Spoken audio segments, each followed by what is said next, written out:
চলতি পথে এমনই কিছু দৃশ্য দেখা যায় যা দেখে মন ভরে যায় এবং পুরো বিশ্ব জয় করে নেয়।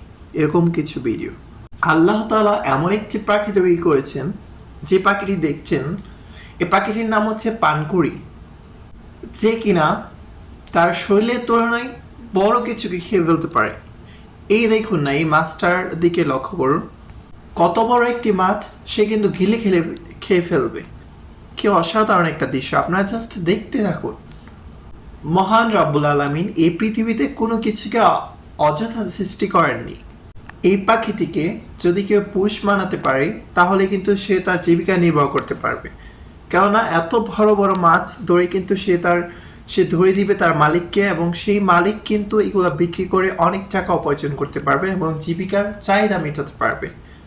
দেখেন ভিডিওটা, দিব্যি কিভাবে এত বড় মাছটিকে সে গিলে ফেলেছে। বিগ সাইজের একটি কাকো মাছ সে কিন্তু নিমিষে গিলে ফেলেছে। কি অসাধারণ আল্লাহ তাআলার কুদরত, কি অসাধারণ আল্লাহ তাআলার সৃষ্টি। জাস্ট একবারে সে খতম করে দিল। কি আশ্চর্য একটা দৃশ্য, এই প্রথম দেখলাম। আপনারা নিশ্চয়ই প্রথম দেখেছেন। এইগুলা যদি আপনি ভালো করে অনুধাবন করতে পারেন তাহলে আপনি ওই মহান রব, ওই সৃষ্টিকর্তাকে আপনি অনুসরণ করতে পারবেন, তার পথে চলতে পারবেন অ্যাকচুয়ালি।